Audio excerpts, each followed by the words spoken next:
Welcome, everybody, back after the end of Season 8 of the MCP TTS League. This is me, Dr. Norbert, broadcasting straight out of London with my favorite and regular co-host finally back in his chair, the Huggy Bear. Good evening, Norbert. How are you today?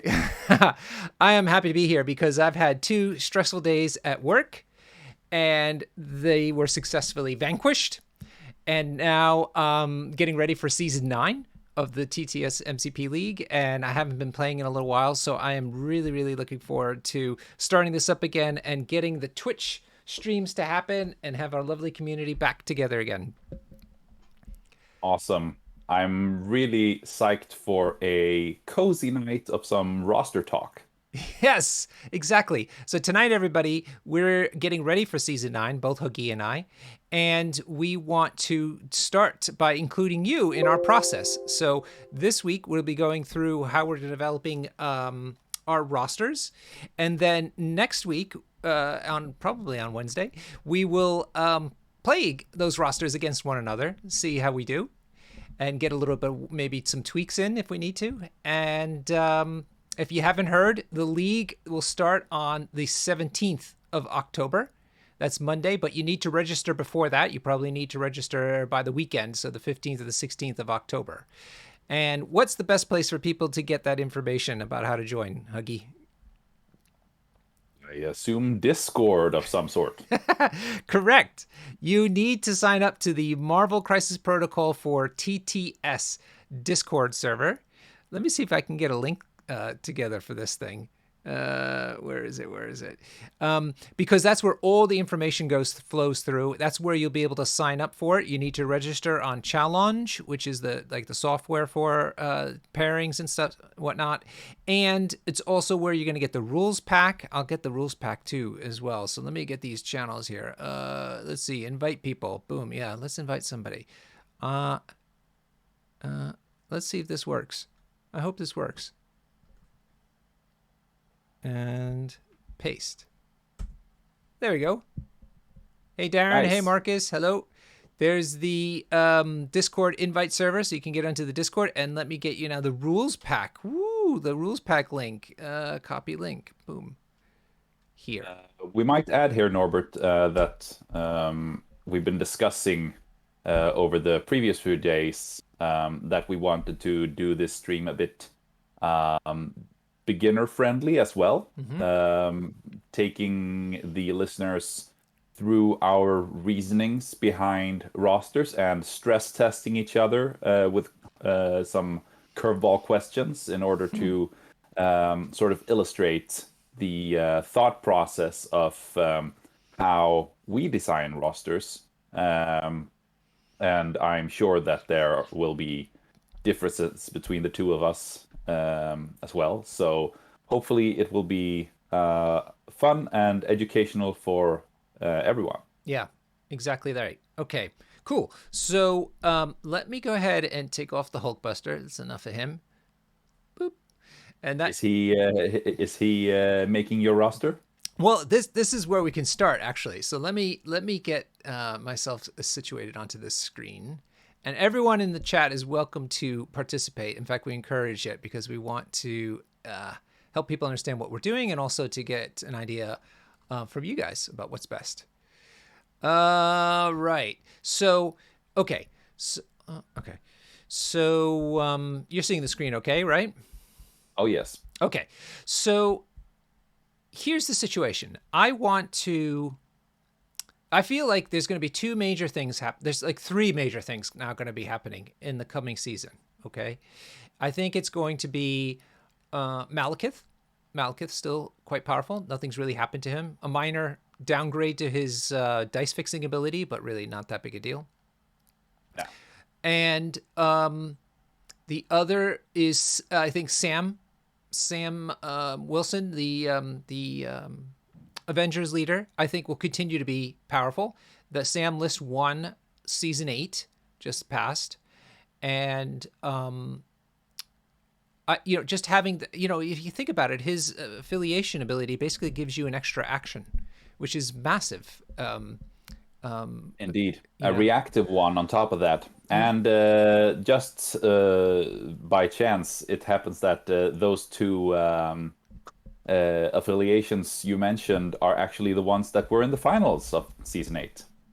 So obviously, they will be retaining their popularity for season 9.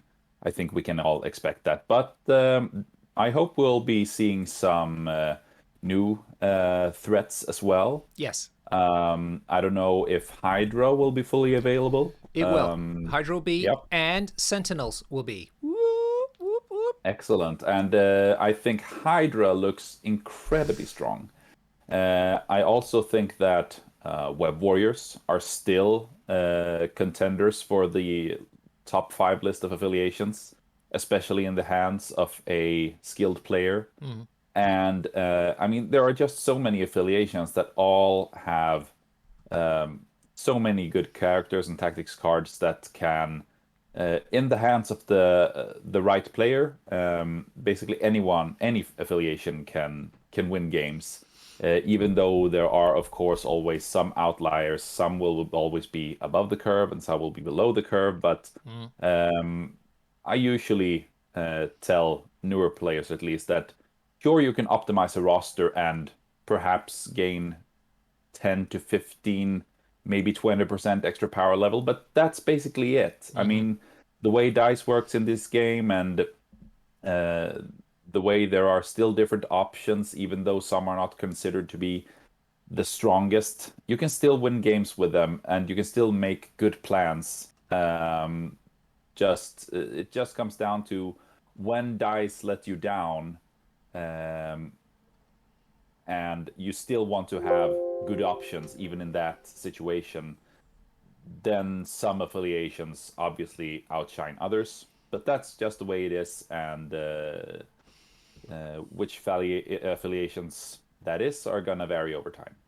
Yeah, totally agree. I think any of the affiliations is actually quite useful.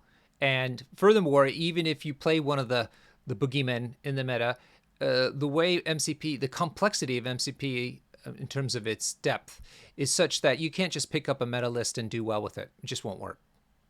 Yeah, So, and sorry. also I've been doing a lot of thinking about, because I come from War Machine, which was a game where you basically had to, if you wanted to be successful, you had to pick one faction or basically even one or two lists and stick with them and grind them for a really long time in order to really nail them. I I'm not sure if it might even be the opposite way around in MCP. I think that rather than being a good player with a certain affiliation, you can actually be a good player with the game in general Mm, and making good use of having played a diversity of affiliations, thus knowing their strengths and weaknesses and what is annoying and what is the preferred situations of various characters and threats. So there are really several methods of going about preparing for a big event such as the TTS League. I totally agree. I mean, things like trying to figure out how to use priority properly, how to avoid attacking when you don't need to, is are skills that are across all the different factions. If you want a masterclass in how to think like about the mechanics of MCP, watch the, if I do say so myself, watch the last season 8 stream that I did with Pat Dunford. He was my co-host that particular day, and you could see him thinking through what the other players are doing before I could even understand what was happening in the table, which was right in front of my eyes. So it just shows you just how he thinks, which is, he's a fantastic player, but it was illuminating. Not just that he was getting things right, but rather just the way he was quickly assimilating what was happening on the table, and how the players were reacting to that. Pat is a true philosopher and yeah, a really impressive player in every respect. Right. So I always listen carefully when he talks about MCP. Absolutely. Um, I need to have a drink because we get any further. So I'm going to open this now. There we go. Way ahead of you, Oh, Norbert. see, I knew it. I knew it. He doesn't have it on screen, but he's way ahead of me. All right, what fruit flavors do we have tonight? This is actually Aegean tonic, which has a lot of cucumber flavor to it, which is always a winning combination. Gin, cucumber, some pepper in there Ooh, to round out the flavor. nice. I'm having a Guinness tonight, Fresh. and it's beer, and I really wanted a beer because I've been, not that I'm complaining, I've been in Sicily for the last 10 days, which is a fantastic part of Italy. My goodness, was it nice? Have you been there? In Italy, oh yes, No, several times. Sicily though, specifically. Sicily, oh no, that I've never been there. I'm stuck to the northern parts of Italy. Ah, yeah, I know what you mean, but definitely go to Sicily. It's got it all. It's got sightseeing, it's got culture, it's got beautiful vistas, it's got swimming, fantastic food, different from the north, and their own grapes that their own varieties of grapes to make wine with. Fantastic. Nice. I actually spent a couple of weeks in Umbria this summer, which was coincidentally the reason that I was unable to participate in season 8, which I was really saddened by Mm. because I was gonna run a roster that I was feeling really comfortable with and that I've been practicing a lot and that I still think that people are sleeping on. Mm. Mm. And we might just get back to that later, but um, I have a question for you, Norbert, Okay. Well, first, regarding your can I say skull first? Skull. skull. Skull. Mm.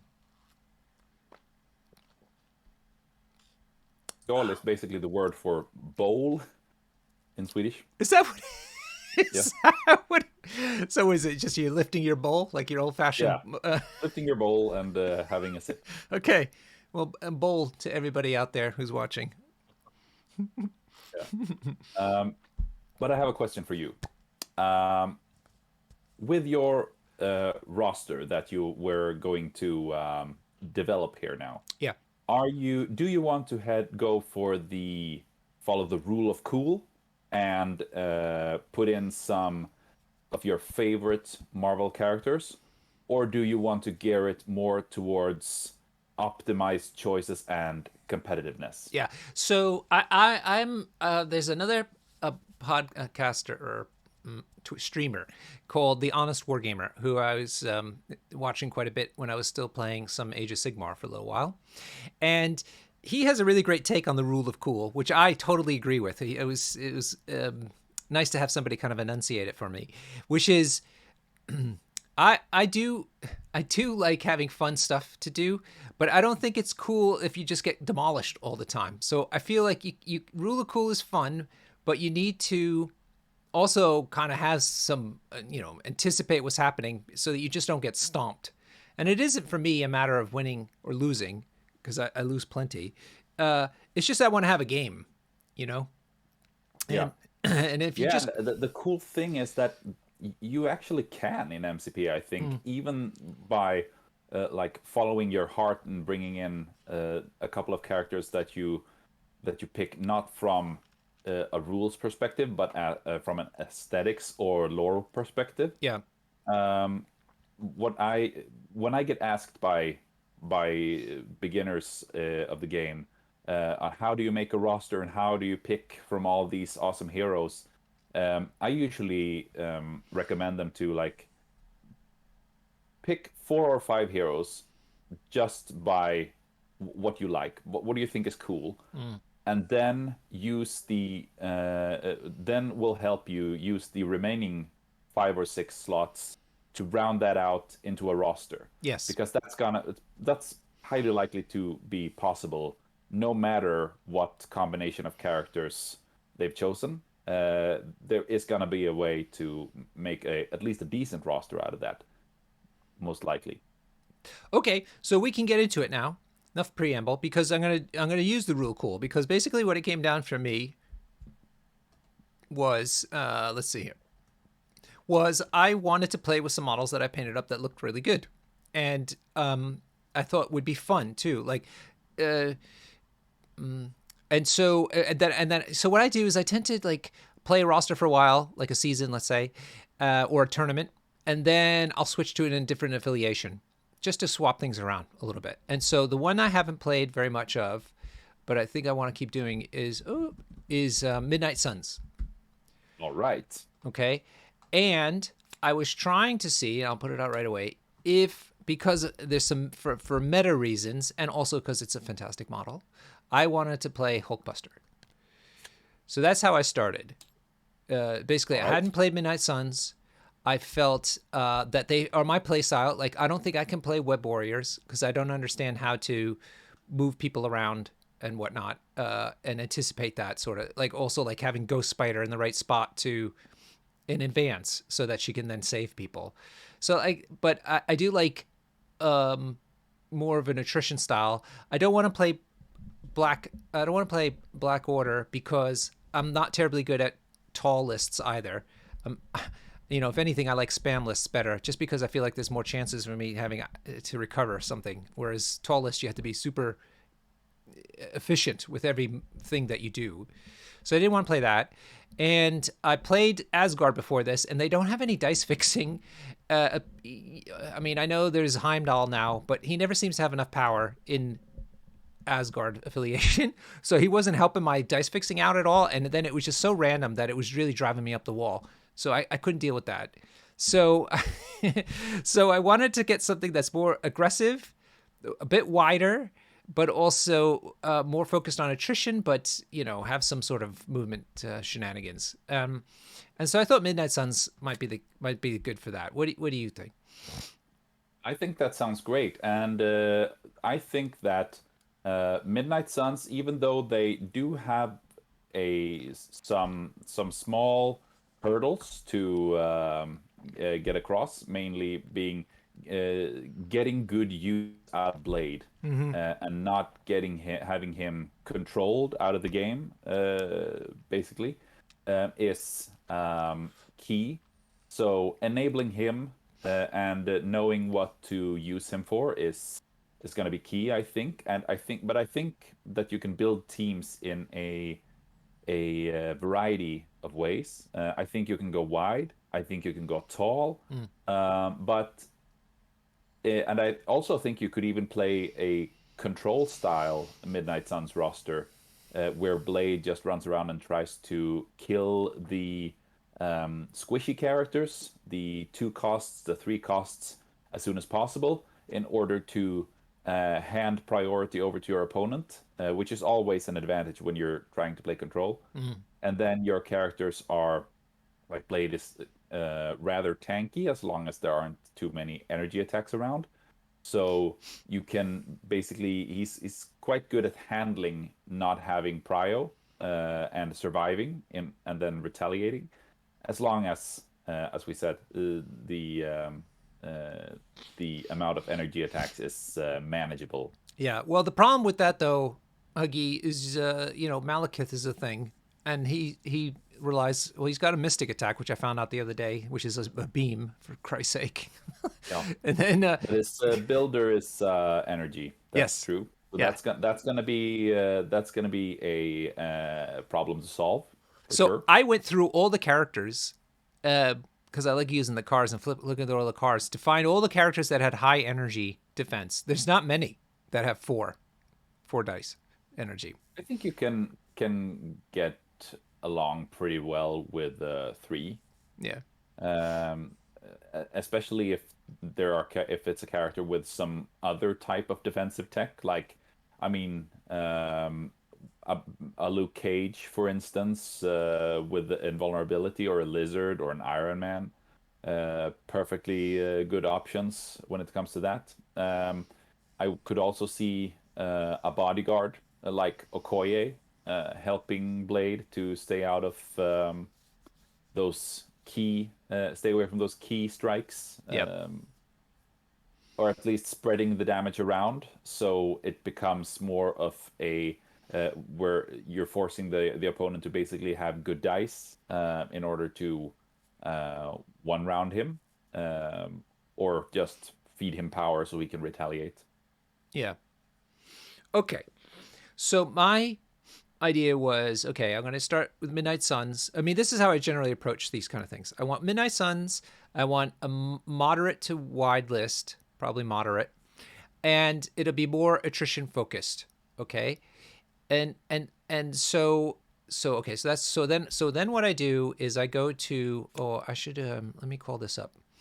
I'm going to call up the AMG roster affiliation thing. Let me get this on the screen just so people can see how this works. So organize play and then affiliation list. Here we are. Okay. So then So you got to have some affiliated choices that's right. And they to begin tend to with. be the ones that you're going to use over and over again, essentially, right? Because you need to make more than 50% to be affiliated. And so you need to be happy with a group all the time. Here we are, Midnight And there Suns. are for sure some really juicy choices in Midnight Suns All right, let me that see. are affiliated. Here, I'm going to Uh, check the screen if people can see this. Nope, they can't see it yet. 1 second. Boop. Black Cat There and we go. Voodoo brings to mind, for instance, two models that are considered to be some of the strongest in the game currently. Mm-hmm. Iron Fist, really good. Moon Knight, really dangerous with the Siege of Darkness tactics card. Mm-hmm. And perhaps the strongest attrition choice here, Ghost Rider. Yes. So I've played now Midnight Suns with Ghost Rider into Malekith, and but not just in Malekith, but it's also useful into Malekith. But he's fantastic in Midnight Suns. Holy mackerel! I was on a C crisis, right? And the fight was happening in the middle and on the, let's say, the left, right? And nobody was on the right. Ghost Rider went over there. He sat on the point, and then he would use his, he gets power all game because he's getting, his friends are getting beat up. So then when it's his turn, he's got enough power to do his Hell on Wheels movement. He moves into the middle, close to the middle. He does an attack or something, and then uses another action to move back onto the point. Okay, he's 5 points, right? But I thought that was really, really good because he was really causing a lot of problems for the other person, um, and still being able to score points. He's really good for sure at giving your opponent only bad options. If they attack other characters on the board, they feed him power. And also he has his some spicy tactics cards, mainly deal with the devil that can really give a headache to characters like Malekith and also to Black Order, I think.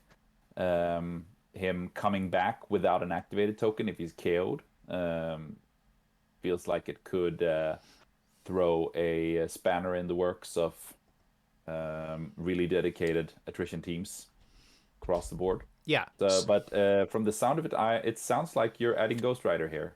Well, yeah, I want to have him in there, but the what you have to consider is he's 5 points. So I found that he Yeah, doesn't always fit, sadly. all true. You know. He also has a big base, which is something to consider with Blade's leadership, Bump in the Night. The bigger the base, the longer the extra move. So that is certainly something to bear in mind. Yeah. Okay. So, what other affiliated Yeah. options are you Okay. considering? So let me go back to the screen so I can see what's going on here. All right. So I I'm I hope I don't get into internet trouble for saying this. I'm getting less excited about Dr. Voodoo because I find Black Cat does his job in Midnight Suns just as well. And furthermore, she can hold points and move all around the board, whereas he doesn't flip points terribly well because he's got crappy stats for that. That's I guess the Just big stop problem. others from flipping points, though. Yes, yeah, but these days the people holding points can be quite large, like in terms of threat value. So making sure he's got enough power to do it. I know. I don't know. Somehow Black Cat seems easier for me. Why not both? I Well, would certainly recommend. splashing them both in there because, I mean, it's they're both affiliated. They're really strong. You can fit them both into teams really easily, and there are still a ton of other options. Especially when you if you happen to play on single extract crises, or at least you're making that a quite unattractive option to put down if that's something you don't prefer to play. Um, Yeah, I don't know. Let's come back to that because what I'm actually a little more interested in is people have been giving me advice that Doctor Strange actually works really well in Midnight Suns. And I'm getting his card up now so people can see this. absolutely. Now, here's the thing. I could see it on a theoretical level, but he's 5 points. But maybe what he does in the meta is actually useful now and is worth the 5 points. I don't know. Um, the, I would call him more of a control geared option, in comparison to Ghost Rider. Um, there might be room for them both in the roster, of course, but given the choice between them, I mean, I rarely see them going into the same team simultaneously. Do you agree? what, him and Ghost Rider? Him, Ghost Rider, plus and Blade. Yeah, I mean, that's a lot of points. Obviously, That's 14 points. yeah. So a lot Um, of the time, you're probably gonna go with either or, yeah, but either Strange or Ghost Rider. I think this exciting thing about him is he helps out Blade, right? So he can, or other people too, obviously, but he gives them extra defense dice, and he can heal a Blade. Uh, Mhm. you know, and what was the other thing that people are saying was good for him? I suppose no matter the cost. No, what's the one that reduces the cost of an attack for damage? Is it no matter? That's no matter the Yeah, cost. yeah. So using that on him with so you can use it early Crimson Bands on like Malekith, for instance. Yep. These Yep. are some of the things people. Activating big characters is really, really good. He does that together with Iron Fists as well. Mm-hmm. And um, you also have the tactics card Bats the Ghost Hound Yes. to help him score the Yahtzee for Mystic Binding. Yeah. All right. I'm gonna put him aside here. Him and Ghost Rider. The other ones that are then available in faction are Moon Knight and Iron Fist, Yep. and let me quickly look on the screen again. Um, who's missing? Just Wong, right? Yeah. Okay, hold on. Always nice to have an affiliated too, but there are other options for that slot as Well, well. this is the thing. Let's talk about Wong then straight away. Make it easy. He is okay. I find that he helps quite a bit in giving power to some of these other characters who really kind of want it. And the thing about him, though, that's basically all he does. And he dies quite easily. He's good to holding back points and stuff. And he's 2 points, so he can fill out your affiliation. And sometimes that's actually quite important. I think that if you want to be playing with Wong, which is a perfectly valid option, I like him a lot myself. But in that case, I would also try to fit in crises that Mm. contain back points that Yeah. are good for him to sit on, like things like extremist consoles, perhaps gamma shelters, or even demon portals or infinity formula serum canisters. Um, Perhaps staying away a bit from the C maps um, Mm-hmm. that force him to come up the board, because then he's basically paper. All right, I want to catch up on the chat. PHP Chrono saying about playing Midnight Suns, the problem was similar to Asgard having a high end core team point total. Yep. Um, Marcus Beta Lee Gill, he's saying Dr. Voodoo could be a trap in his opinion. I was using him as an instant core in Convocation. However, I put him on the bench a few times and found Ancient One was just a better fit. Yeah, I agree. Ancient One is excellent. I think sometimes we can get comfortable with a core and not deviate it with it. He was saying being able to bump and then getting a double tap of pushing two characters off points with Doctor Strange is really quite good. And let me just check: is that any size? Because that's the important thing these days. Yeah. It's any You just size. have to deal damage. Oh, you have to deal Uh, damage. Okay. it is, however, a 5 dice attack, so you're not always going to deal that damage. Um, he does have reroll all, but that's reroll all, not reroll any. Mm-hmm. So um, sometimes you might get unlucky and he becomes a bit of a dud. Just Yep. so you're prepared for that. Yep. He does have reroll though. I mean, He does, yeah. dice fixing. There's There, only so there's much dice there's fixing. certainly a decent chance, but as soon as you're coming up against um, enemy models that have really good defenses with tons of rerolls and perhaps some damage reduction, like Crossbones or Juggernaut, it becomes less reliable. Mm-hmm. Now it's energy attacks for sure, and that is the statistically best attack type I've heard. Yep. It's the lowest average defense in the game is energy. Yep. Exactly. So So, PHP is talking about some unaffiliated characters. We're going to come to those, big guy. Let's just stick to affiliated for now. Stracker MCP, though, he's got a good point. Wong will be super useful to keep affiliated and squeeze Hulkbuster into lower threat levels. Exactly. Exactly. exactly. Sometimes we take Blade, Wong, and then just Hulkbuster. Now, let me explain to you why. That would be 12 points. Yeah, exactly. Let me explain to you why I'm trying, aside from the cool factor, to use Hulkbuster. In the meta, we've got Sentinels coming, we've got Malekith, and there's size 4, or Sentinels are size 5, right? Yeah, Yeah, it's woo, crazy. super. So you ideally want things that pushes and throws that don't specify the size, or at least size 4. And Hulkbuster does that. Look at this. You don't have his main normal attack, range 3, quite good, and he's on a big base. So with the Midnight Sun's bump, he moves quite a bit forward. That's his affiliation ability. In case anybody doesn't know, that you get to move within an inch of yourself.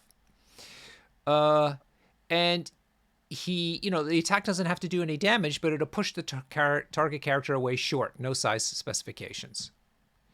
And then Yeah, I and think, that seems to work on Sentinels even because they cannot be advanced or pushed by mystic attacks, but this is an energy attack.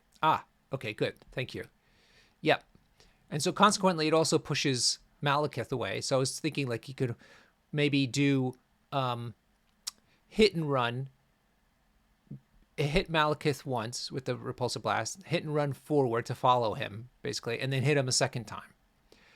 But Or push him away with your last attack and run away to put some distance between the two of you and force him to spend actions on moving instead of attacking. yeah, yeah.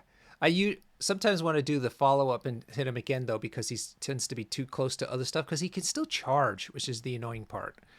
So he One has. thing to bear in mind is that Hulkbuster is size 4. So he can also quite easily get thrown into your own characters and deal serious damage to them. So having him on the team, I would say merits having Brace for Impact among your tactics cards, but we'll get to that later, I assume. Yeah. See, so many considerations. Yeah. So, but then. Yeah, this is the joy of it. I think that a good miniatures game needs to be fun even when you're not playing. And Yeah. making rosters, thinking of combinations, uh, planning out in your games in your head and how you respond to certain crisis combinations and matchups. So many hours and hours and hours of fun outside the regular game nights, and that is a fantastic thing about this game, I think. Yeah. Yeah. Then you layer in TTS games on top of it, which you can perhaps more readily get done. You just your hobby is it's a great hobby. For sure, for sure. But Well, so what about unaffiliated options other than Hulkbuster? What okay, we I will have? tell you one I've been trying out, which I love, love, love, love, and I don't know, maybe I'm wrong. Um, and that person is Black Swan. Ooh, spicy. Yes, but look at her. My goodness, uh, she's got she's got so many good things. She all right, so she's threat 4 without the gem, medium move, great defense stats, 443. She's got a fantastic strike with a push, size 4 or less. She's got an energy attack that's got pierce and gains that gives It's them. called beam, but isn't actually a beam. It's not a beam, sadly. But it gives incinerate on top of that. Everything dies, which is easier to pretty easy with her to do. Is fantastic. Wild throw, no size restriction. And then also trigger for a follow up, which means that after she does the everything dies, she can do one of those eye beams. So you get 2 attacks from it.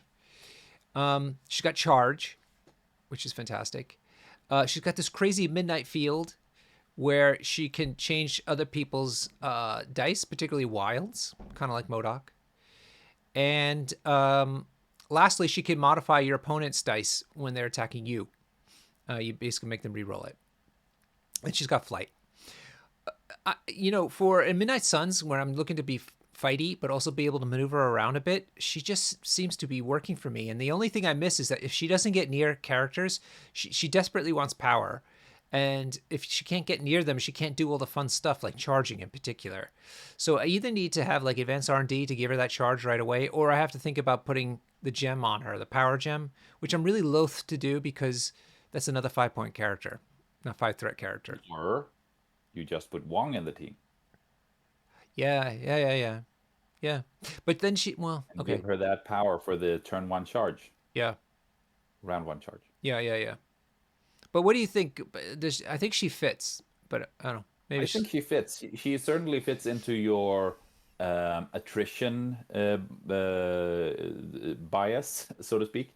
And she also has quite decent control there with a push. yeah. Definitely. And that spender is not something to be joked about. No. That spender might be one of the hardest hitting in the game if you count in the throw and the follow-up attack. Yeah. Her big problem is that aside from the I beam, their other attacks are only 2. So you really want that charge to be online. But maybe Short with ranges, Wong, yeah. yeah. I see. And I she's just only on a small base, if I remember correctly. correct. Yes. So she doesn't benefit that greatly from Bump in the Night, but it's not bad, but it's way better on a medium or large base. Yeah. For sure. One You thing I can't want to have it make. all. No. Well, yeah. Developers be developing. What I like about her.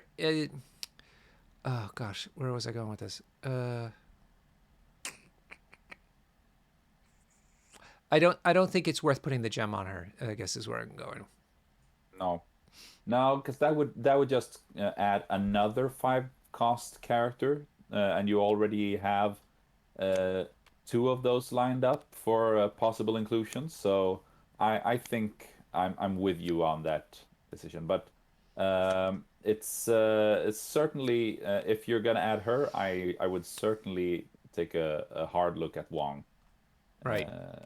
to enable that early charge. It always comes back to Wong. Everybody makes fun of Yeah. Wong. Okay. And Now, then we still have the issue of energy attacks into Blade. So I would perhaps suggest considering some sort of bodyguard somewhere. What do you yes. think? Yeah. Well, Iron Fist. Possibly Okoye is a classic choice. Yeah. Iron Fist has his card, of course, which can mitigate 1 attack. Also, another option is also to include Sacrifice as a card. Yeah.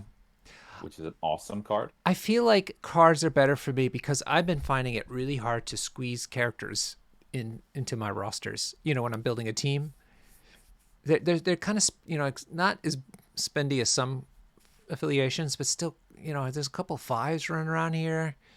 But, it's not Guardians of the Galaxy. Let me look at this. Going back to, who is it? PHP. PHP was suggesting he's looking at a Midnight Suns roster, and he likes Zola, who I haven't looked at carefully. One of the newer Yeah, he characters. has the medium base. Looks I've quite been noticing, by the way, it's such a thing. They did it in War Machine late in the game's evolution, but I don't know why they didn't learn that lesson here. Like, they should, with all the stats, they should also mention what size base it is on the card. I don't know, like, why not? Anyway, do something about it, AMG. So, tell me about Zola. Why do you think?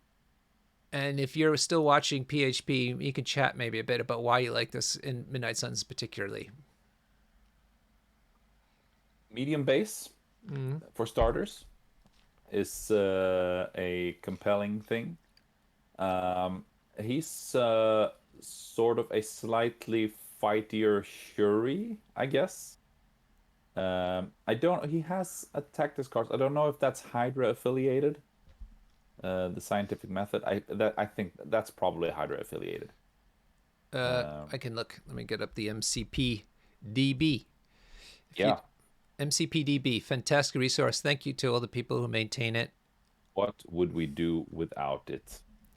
Zola We use has. Crit Wild. Crit This is an awesome app. Wild is a good app. Okay, scientific method you're after? Yeah, I think It's that's a Hydra Hydra card. affiliated. So Yeah. so no unaffiliated tactics cards for him, which is a shame. His attacks possibly aren't that exciting. The spender is quite cheap, so he can do that quite a lot. And range 3 is nice, especially with a bump. Range 4 is also really nice. Puts out bleed, shock, slower, stun. That's pretty good, especially with considering that Blade likes standing next to characters with bleed. Yeah. And he can boost his own attacks, but risk taking damage. Yeah. Then again, Wong can heal that off of him. But I'm Creating, not seeing the strong synergy apart from it's the adding rerolls bleed. basically. Yeah.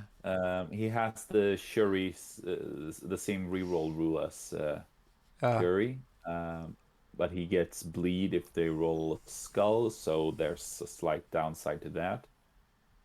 I mean, I can see him. I can see Sure.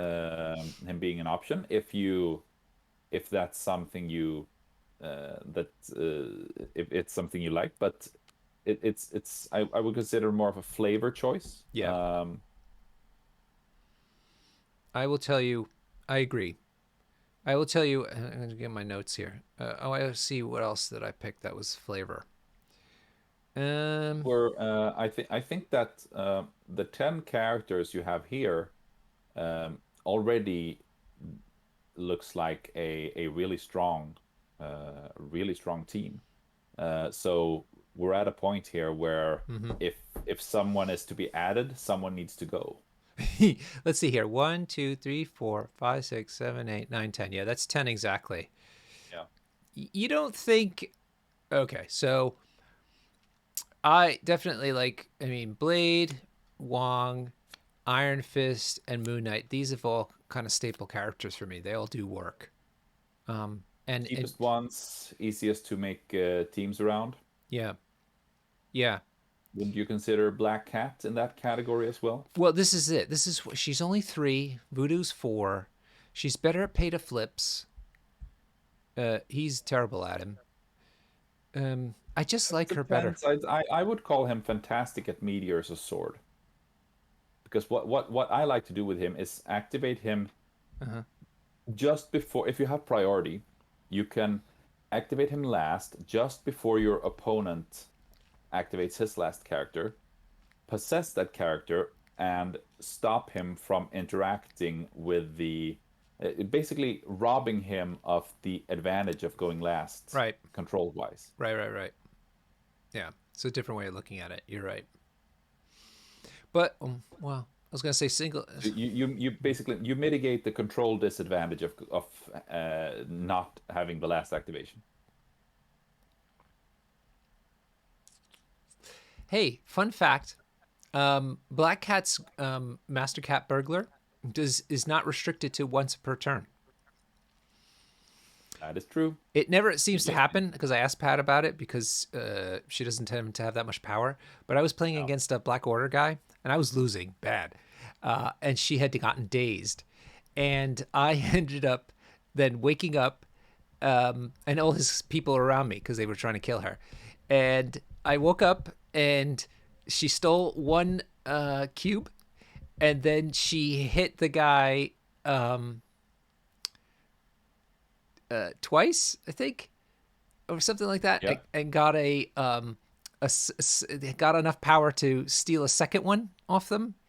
And then because I had dazed the person, they dropped another one, and so I spent one to pick that up. So she picked up 3 cubes in an activation. And then she died Yeah, she lasted that turn fine, but then the next turn she got yeah, wiped out. But from it holding 3 cubes. Ouch. um It hurts. anyhow, I don't know.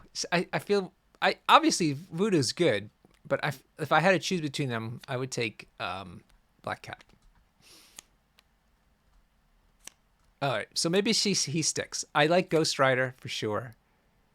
Now, that's 6 characters. I have 4 to play with. I'm not sure if what else you need. I would consider this a strong lineup, Yeah.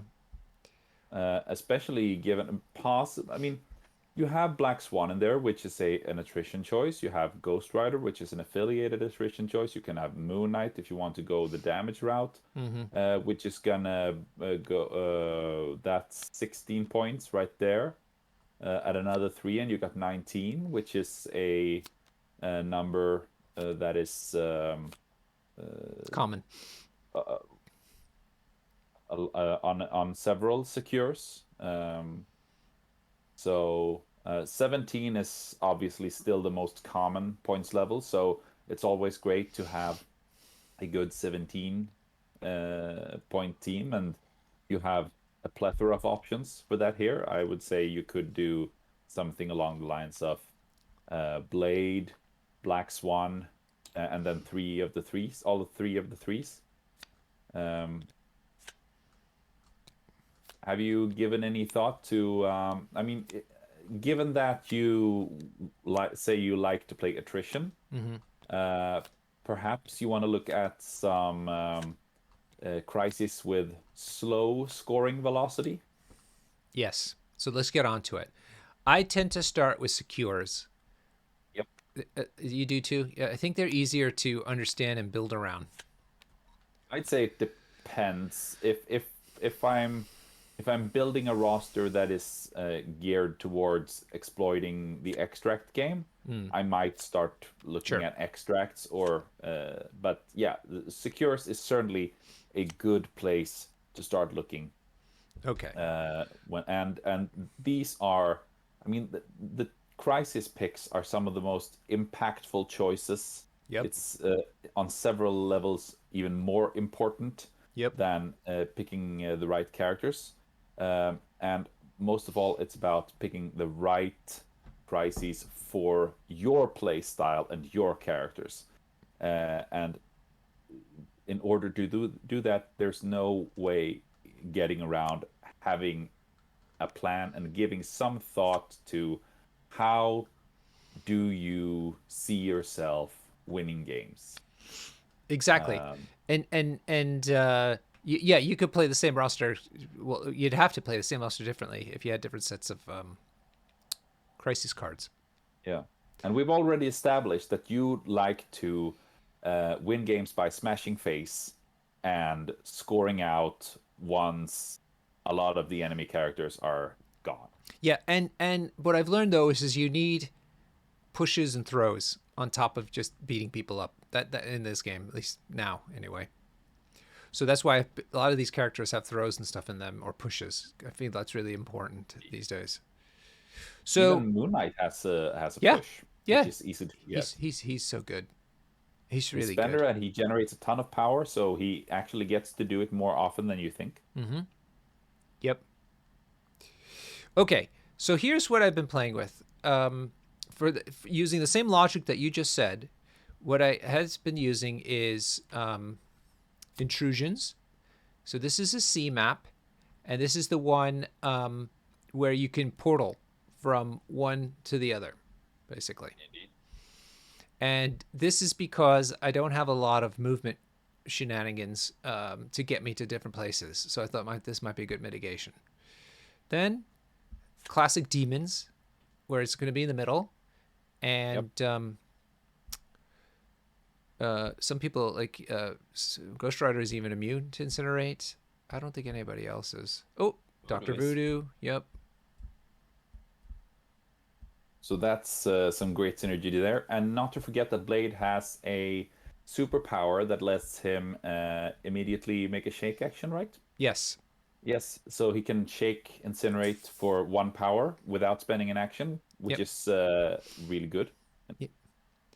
And then the last one I've been using is Cosmic Invasion. Black Order descends on Earth. This is a D map, so that's good for Wong, for instance, hanging out in the back. And and then the downfall of it is that if you're controlling, if you're within one of it, you could possibly be pushed. Yep. Right, but because of their bump ability, I can kind of mitigate that a little bit. Not entirely, but somewhat. That's an interesting thought for sure. Yeah. The opponent would be less likely to be able to mitigate that, I assume. Yeah. Well, So for sure. Is there anything? I was just about to ask, what are the main advantages of Cosmic Vaults over Extremist consoles, you think? But you sort of answered that already. The push and also the power is not something to sneeze at. Right. For sure. I just want to get, where's Extremist consoles? Here it is. It's map D. Remove a damage from anybody within 2. Yeah. Yeah. You already do have a lot of healing in the list, so perhaps it's a good thing not to have your opponent be able give to your opponent the chance to have. Yeah. Now, Straker, thank you for the suggestion. He's saying, have you considered Gamma? I have considered Gamma, but I think it's too fast for what I want to have happen.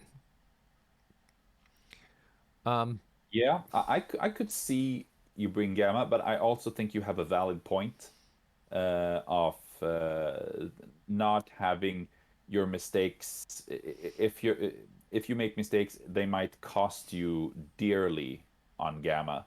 If you misactivate a character or place or forget that your opponent has some sort of controllability, and you can get penalized by having your opponent score your back Gamma Shelter, and that could just decide the game right there. Yeah. I could see a case perhaps for Deadly Meteors, since it forces the brawl in the middle, more or less. Yes. Then again, you do have decent energy defenses. I assume it's quite likely that you'll be playing Strange or Ghost Rider, and also Black Swan has 4 energy defense. Yeah. I have decent energy. That's not a bad shout. I could see. I mean, I'm not saying that it's better than any of your choices. I'm just throwing around. Well, I could see it. Options. I think maybe I chose intrusions. Like I could see it replacing intrusions quite easily. Yeah. And I think I chose intrusions because it has a higher threat value. And like I said, I've been trying to push higher. Yeah, that I was just about to get to that. Something. I mean, what are your preferred points levels? I mean, obviously you can make teams at every points level, but I think it's quite common to have a preference on. Yeah. I mean, there are certain team builds that you grow fond of, and those amount to a certain number of points that you kind of like to be able to play. This is what I would love. I mean, Blade, Ghost Rider, and Iron Fist. So it's 4, 9, 10, 11, 12. That's 12. to start with. Yeah. So at 19, that would give you 7 more points to play with. Right. Which is either a five and another 5 and 2 or a 4 and a 3. So that could be Black Yeah. Swan, for instance, along Yeah. with a control character, like secure character like Black Cat. Yeah. On Demons Downtown, Demons Downtown. Okay, good. his Good. rapid fire becomes really, really dangerous when a lot of enemy characters are incinerated. Who? Moon Knight? It, yeah, Yeah. it increases the value of his attacks more so than others. Mm-hmm. So he greatly benefits there. So I'd probably put Voodoo is Voodoo in also there. great there. Yeah. Yeah, So this given is his 4, 9, 10, 11, 12, 13, 14, 15, 16. And so I could put another 3 so in. and then yeah, and I mean you could always leave that choice to depend on the matchup. I mean, Yeah. let's say you're playing Demons Downtown and the opponent brings a single extract like Skrulls or Alien Ship, Right. then perhaps you want to Black bring Cat. Black Cat in Yep. order to steal that away. Yep. Let's say you're playing against Malekith or some other, or Thanos or some other really dangerous single big hitter, then perhaps Iron Fist in order to threaten them with the Iron Fist spender attack. Yep. Could be a thing. And I always like to have like the last choice be a flex choice,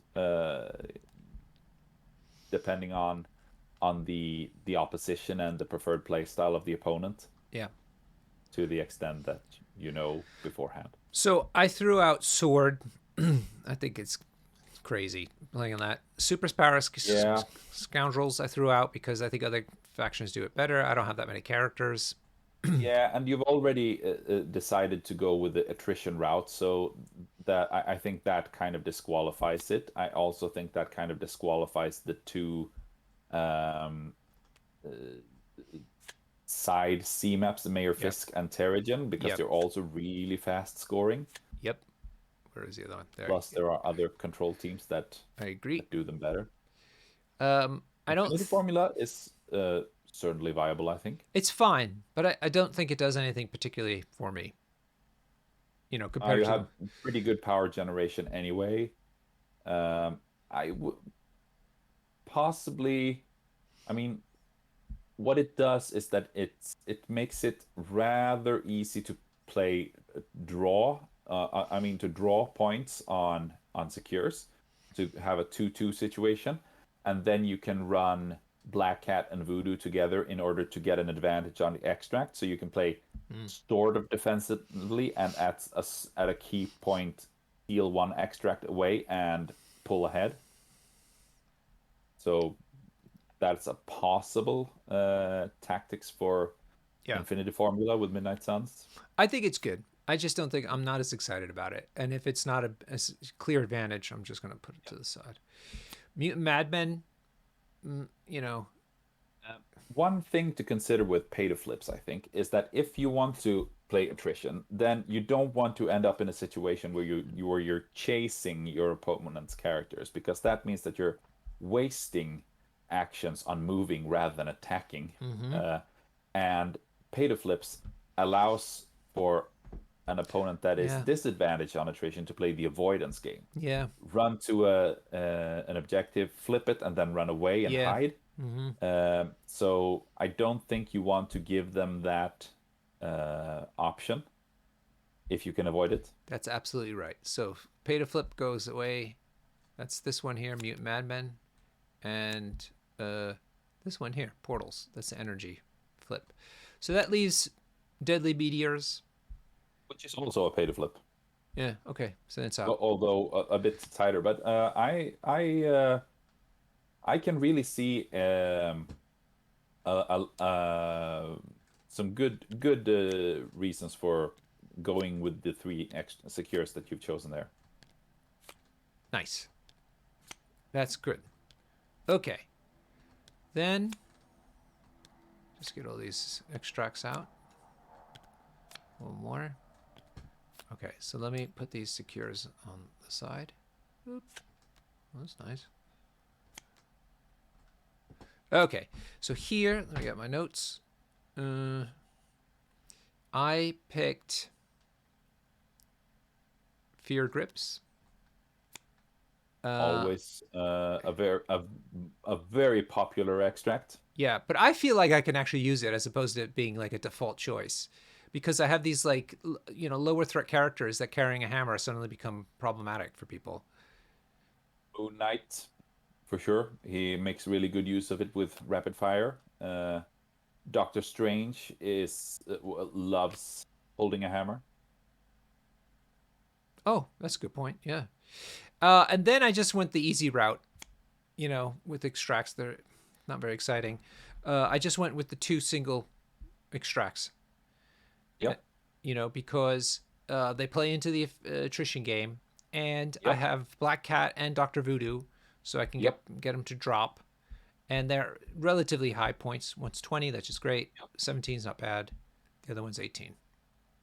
Perfectly reasonable. I think that I would go along basically the same route. I suppose with a more control geared Midnight Suns build, you could make a case for cubes because you have some healing options, whereas your opponent might not. Mm-hmm.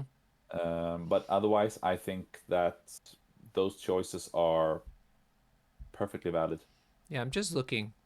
I mean, you could do Research Station, but I think other affiliations do that better. Yeah, and I think you can put forward the same argument that you did for not taking Gamma. It's quite fast scoring, so it might get out of hand if you come across an opponent that know how to exploit it. Mm-hmm. Um, can make the game last shorter, so that you don't have time to kill that many enemy characters. Legacy Virus is possibly something to consider, given that you have both Voodoo and Black Cat. I know. It's Um, such a high stakes game, though. I've gotten yeah, so screwed by his. I've screwed myself playing that. It really yeah, scares me yeah. playing I it. think that you don't really want to play that Crisis unless you have a really dedicated plan for it. Yeah. Um, Spellbooks could go. Wouldn't be so bad. yeah. Only issue with that is that Blade really doesn't like getting attacked by energy, Oh, yeah. and Fair. uh, gi giving the opponent free energy attacks is perhaps not Yes. the way to go. In that. Spider Infected, I don't have that many characters to pick up stuff. So I put that aside. And then the Senator, I find it to be problematic. First, we have to find him, so your characters have to be all over Yeah. the board, which I don't want. And then, Awkward points level. yes, and then yeah, that too. And then once you have him, you don't hold him for very long because he messes you up so badly. So he's out. Okay, cool. Um, so I'll put these over here. Okay, now how I do tactics cards. I have a very simple formula that I recommend to everybody. I think it's valid, even though I'm not a top tier player. What I do is I first take a look at all the affiliated cards and pick the ones that I think make the most sense for what I'm building. Then I look through all the characters I've brought and take a look at their character specific cards to see if they have something interesting that contributes. And then I fill up the balance with general cards, which tend to be like the restricted ones for the most part. What do you think about that? Yeah, sounds like a plan. Okay, so here are the cards that I've picked, but I want to change them. So I'll tell you the ones I want to change based on some advice I got from my good friend Angus, great player here in the London area, and because I'm not happy with some of these. I'll tell you the ones I'm very happy with. Oop, don't go away, don't go away. And then the ones that I think need to go, and then we can play around. Heroes, Highway, okay. Of course, Siege. That's the ghost town, perhaps. Bats, yeah. I have a love-hate relationship with that one, dude. We need to talk about bats. Brace. Follow me. And then fallback. Oh, and the last one is. Fallback is such a great I card. know, I know. It's so great how these cards have woken up because of all the changes the developers made. All right, Yeah. let me go through the easy ones. Seizure Darkness. This is the free attack. That one's in. It's basically staple in Midnight Suns. It's their best card. You're always gonna Yeah. take it. Heroes for Hire for Luke, Yeah. not Luke Cage, for Iron Fist. Absolutely. Super card, great Right. card, no brainer. Okay. Helios Laser for Yeah. Hulk. It's not as obvious, I think, as if you had been playing Iron Man, because I think Hmm. can Hulkbuster use it before getting dazed? Huh? Is it only Tony Stark or is it Iron Man? It's Tony Stark. Oh, never mind. He can use it. Yeah. Okay. All right. So it's great. Now let's get to the weird ones.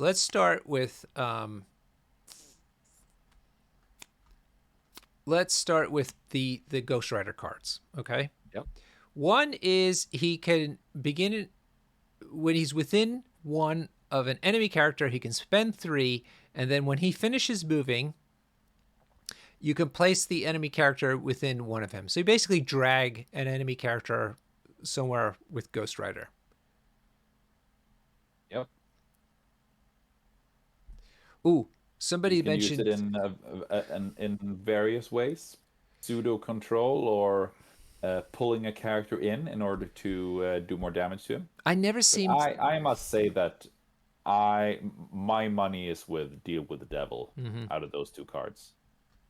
Um, Yeah, this one seems really good. it's it's a it's a card that really messes with your opponent's head.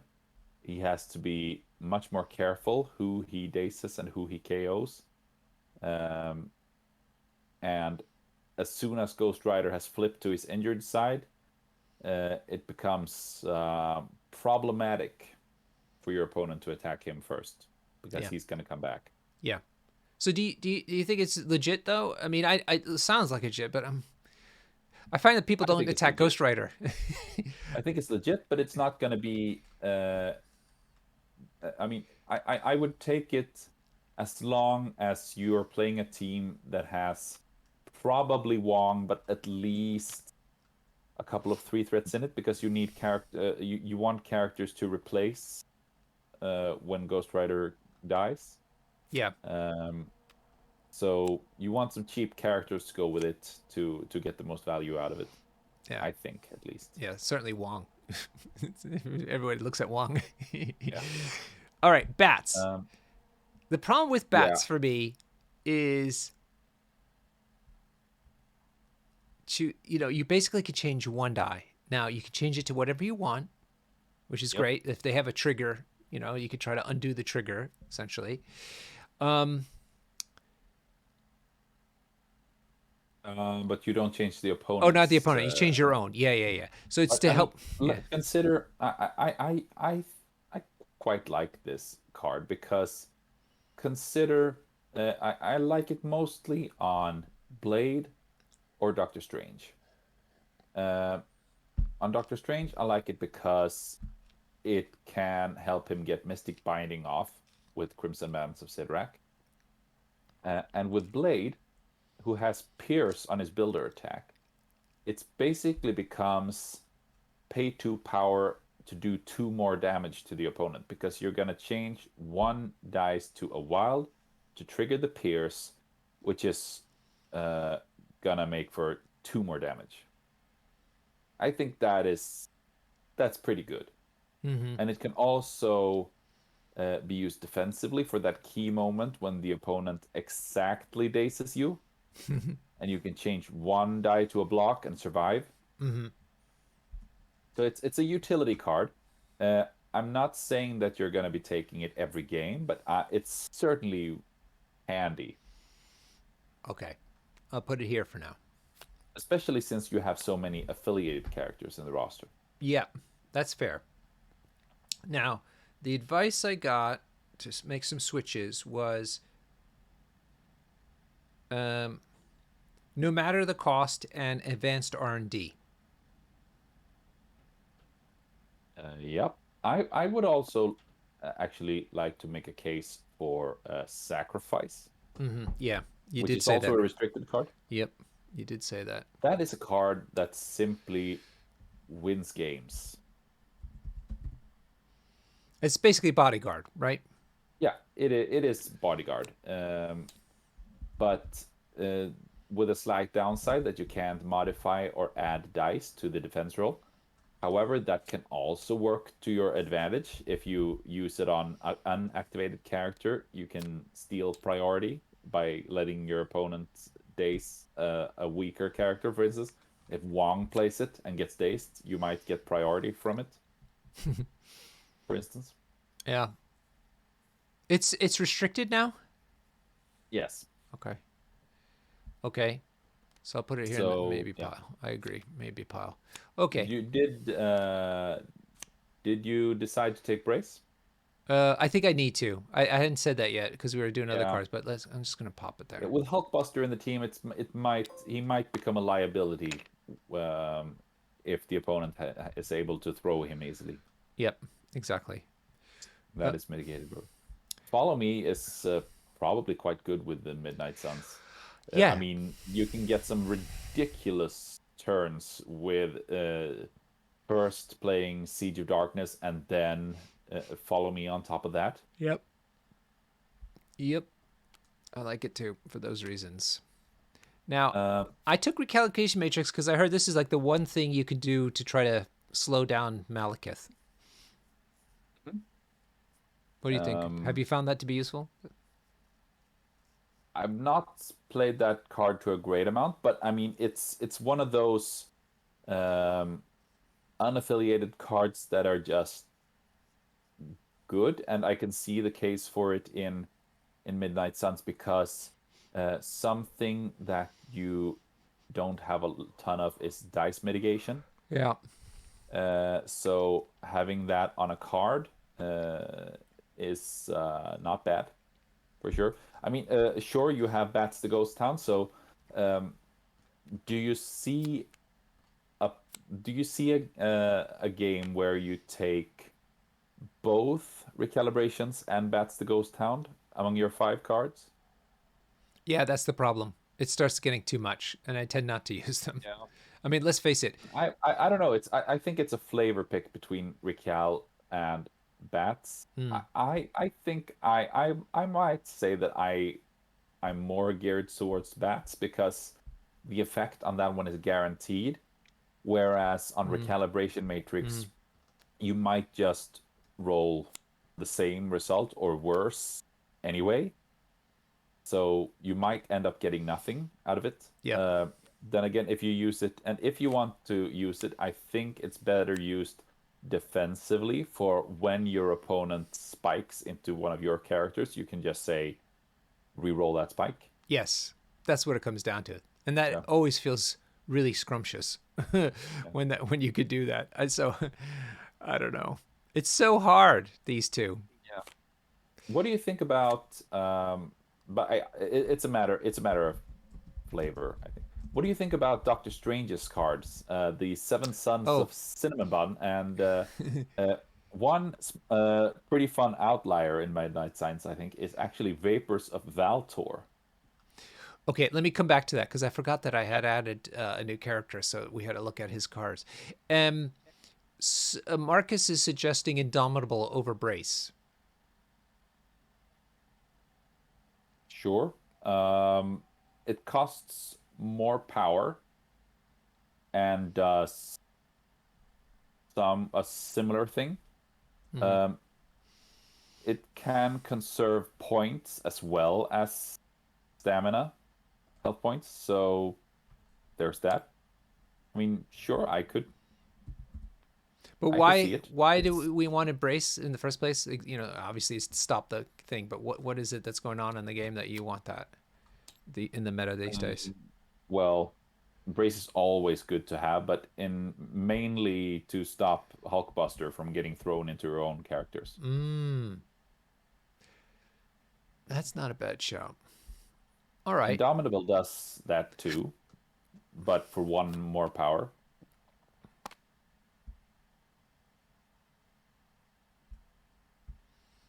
I don't know. Marcus, type some more. Tell us why we should take it over Brace. I'm not quite following. I mean, Um, it can be used as anti-control because if you're thrown and play brace, you're still displaced, which is something you can avoid by having Indomitable. So all right, let's do sure, Indomitable. yeah, Why not? Okay. I've just looked up on MCP DB, the strange cards. yeah, He's got, okay, pentagrams we're not going to take. So it's Vapors and Seven Suns. All yeah. right, let me look them up. Let me tell you a thing about Vapors of Valtor. Okay. Um, it is those are character cards. I need to Okay. look at the tactics cards. Um, it's possible to use it both offensively and defensively. So it allows you to put 3 tokens on top of a character, either your character or an enemy character. And then when that character is attacked, you shuffle 3 tokens, and there is a 66.6% chance that you get to re-roll the attacker dice, either defensively by re-rolling the opponent's attack dice against one of your characters, or re-rolling your attack dice offensively against an enemy character. Let's say you play this card on an enemy model, and then immediately after that, you play Siege of Darkness and start hammering that character with a ton of attacks. And you have full rerolls on 66% of those attacks. How do you like that? Okay. This sounds like. One second. Um, it sounds like a lot of work to make this happen. Strange needs to be Ooh, are you there, Huggy? to pay for. Start over, Huggy. You're frozen. All right. Strange needs 5 power, 2 to pay for siege, and 3 to pay for vapors. Mm-hmm. But I think that his power generation is good enough that that is actually something that's going to happen at quite often. And then having all rerolls on, for instance, Moon Knight, who can possibly do 2 attacks on a siege, and also you don't have to activate a character, Doctor Strange, to play it. I think it can set up for some crazy rounds, but as you say, it requires some careful placement and a lot of work. So possibly you don't want to get into that nuisance. I can barely play as it is. Which I All need. right. I need that would need so much practice. I can't like this is the thing. Setting stuff up, I'm terrible at.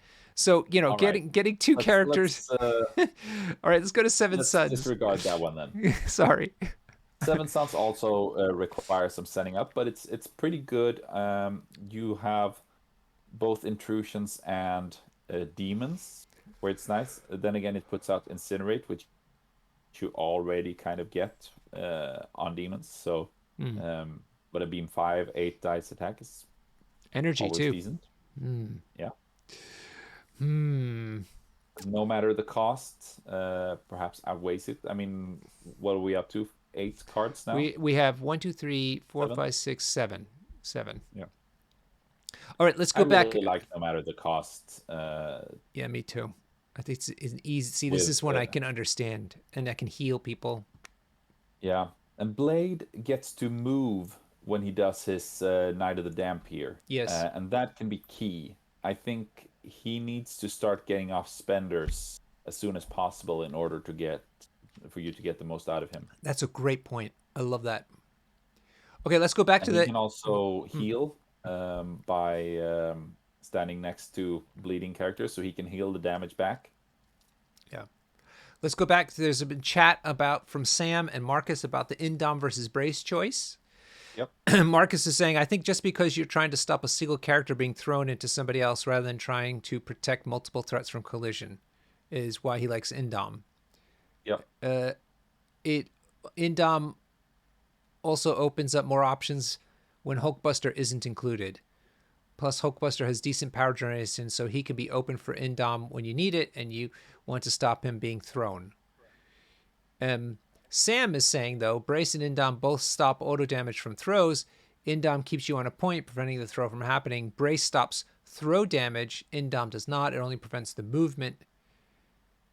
If you're trying to score quickly, Indom may be better. If you're playing a long game, I'd suggest Brace. Those are all good points. And I think that the choice between these two cards is it's more of a question of nuance. I think that it might be two cards that you might switch between when you tweak your rosters Yeah. after practice games and such. So The question I have um, for you, what it comes down to, is do you think the meta, all the boogeymen in the meta, do you need to protect yourself from being moved around more or from being damaged more? Right? Because if it's moved around more, you want Indom. I mean, given how Midnight Suns generally play, there might be a case for Indom there because getting moved around can also cost you actions, Yes. and every action is a potential attack, and you should. Then again, you do have bump to mitigate displacement somewhat. Um, Yeah, that's true. A little bit. All right. Brace is going back in, but it's very hard. Brace. I'm not sold on Seven Sons either. no, I don't need to deal with that. And it's only Doctor Strange and more damage. I don't know. So I have 1, 2, 3, 4, 4, 5, 6, 7, 8. So I get 2 more. Now, yep. what restricted do I have? What's restricted here? Sacrifice and brace. Oh, okay. So no more restricted. Now, Yeah. is fallback, advanced R&D? These aren't restricted, are they? Bats isn't. Advanced R&D is restricted, so that one is unavailable. Damn it. And I don't think you really need it, Yeah, I agree. uh, especially since you have Wong in there. What do you think about So fallback? I think it's great. I would add it, and then one of the two dice manipulation cards, either one that you like the most. I think Bats is slightly more offensively geared, and Recal is best used defensively. Yeah, I hate getting It's spiked against. I'm gonna take recount. all right. I'm sorry. You're making good You have to points. remember you have it. Yes, that's true. I've. uh, all right.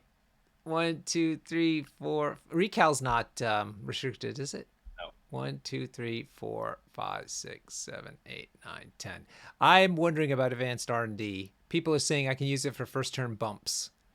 Uh, it is tempting, but I don't know. I would. It was way better in Midnight Suns before it got nerfed, I'd say. Now that you, because then you could like give Yeah. Dr. Voodoo or someone a power immediately, then he could bump, move up, grab the middle extract, and then move back. Um, Now that's not really an option because um, you need to activate another character first. So Okay, that's true. All right. So people wanted to recap. So the restricted cards. Um, Oh, wait sorry. a minute, did you? Sorry, we're actually being illegal here Yeah. because following is also restricted. Yeah, that's what I So we're thought. currently at 3 restricted cards. Who's restricted? What else is sacrifice is restricted? Sacrifice, yeah. Yeah. Okay. Okay. Um, I could get rid of follow me as much as I like it because I do enough damage as it is. I have what's it called? Siege of Darkness. It's also a setting card for setting up. Perhaps bats comes back, Oh. Um. Okay. Let's see. or something else. No, I don't know. There Chat. are Chat. Anybody in the chat? There's no more, aside from bats, there are no more affiliated or character specific cards that I think are worthwhile. So no. it comes down to whether, Did you take both Ghost Rider cards? no, just the one. I You don't could like the Highway to potentially do Hell. that if you know that you're gonna play him really often. Yeah. But I Uh, mean, these are all pretty small changes, so I think it comes down to what you like, what engineers the situations that you like to be in. Sam likes bats. I know everybody seems Yeah. to like it except me. I'll have to get Yeah. used to it. So recalibration matrix, fall back, no matter the cost, sacrifice, brace for impact, bats, deal with the devil, siege of darkness, heroes for hire, and Helios. Nice. I like this. Thank you. I'm I think excited this is a about it. great roster. Yeah, thank you. I'm excited about it. Thank you for helping me go through it, and thanks to the chat so far for all this help. So I will put these cards to the side here because I have to remember them for later, or I could even make the roster. Let me actually make the roster Yeah, and then save it. Yeah. because then we can show any new players watching how that is done. Okay. So I'm just gonna grab these cards here.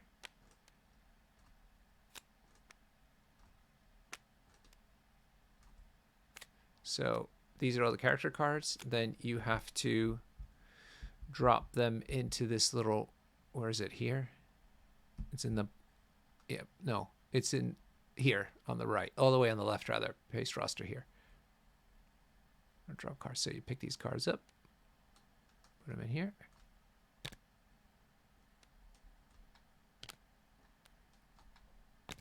And then you go pick up the other cards that you want.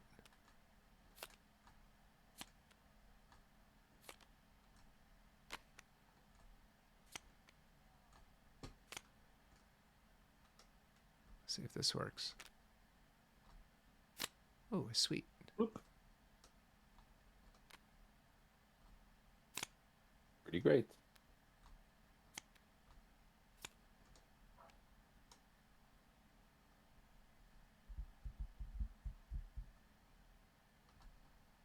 Okay. And then you pick a little picture. Let's find a good picture. Something appropriate. There's so Don't know many now. if there are any good Midnight Suns. Yeah, I'm not sure. Cheers. Maybe something with Moon Knight or Yeah, Moonhead would be cool. Oh, it's that Doctor was Strange. there's Doctor Strange. With who? Who's this down here? It's bats. It's Bats, is it? Yeah, yeah, sure enough. It's the bats card. Let me pick one more, otherwise that'd be a winner.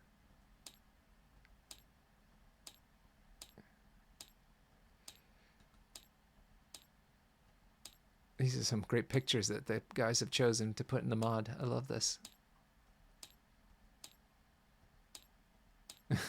Ooh, there's Moon Knight. I'll do that one. Okay, and then you just hit create roster. Boop. And then you name it. TTS Season 9. And then you save it. And then stop. And it ends up among your objects. Yeah, then you pop it here. Pretty cool. There we are. Cool. Shall we take a look at your stuff? Yes.